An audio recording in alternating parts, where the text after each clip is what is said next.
Now, Democratic Alliance leader John Steenhuisen has shut down growing speculation about his party's future in the government of national unity. This, as President Cyril Ramaphosa is expected to sign the Basic Education Laws Amendment Bill on Friday. The party has raised concerns about the bill, particularly its potential impact on mother tongue education rights, homeschooling and funding required for its implementation. The DA has called on the president to reconsider and have the bill sent back to Parliament. Nasiphi Same filed this report.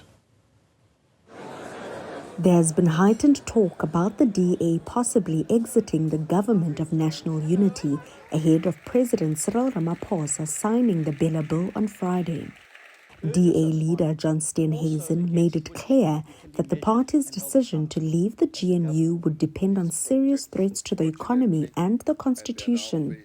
Steenhuisen warned that withdrawing from the coalition could hand control over to those who might destabilize the country.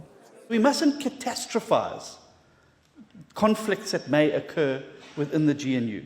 Indeed, many of these conflicts occur even when one party is in power. It is my sincerest hope that the bill won't be signed. Walking away from the GNU would do one thing only, and that would simply hand the country over to the breakers. And if we think that mother tongue language rights and that are at risk now, well, I can tell you once MK and Mr. Hlophe and the Zuma family and the EFF are in charge of government, I would see Afrikaans probably being struck off as an official language if they had their way.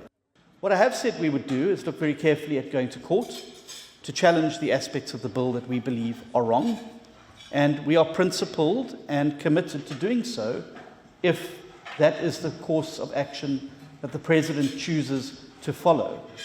Constructive engagement, trying to find consensus internally, is always the first prize. The party says it has sent correspondence to President Cyril Ramaphosa on the constitutionality of the Bella Bill. The first of these is mother tongue instruction and the ability to be able to be taught in mother tongue, which is a constitutional imperative, and in which we're told to expand access to mother tongue education. What the Bella Bill, we believe, does is seeks to restrict it even further. The second thing is removing powers from school governing bodies, which we believe is arbitrary and unreasonable and irrational.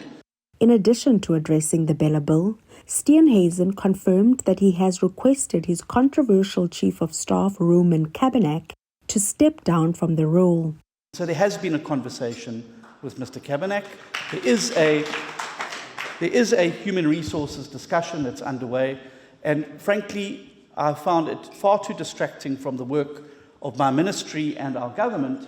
I have asked him, therefore, whether he would consider stepping aside to enable us to continue and move forward. And I take full responsibility. I take full responsibility for the appointment.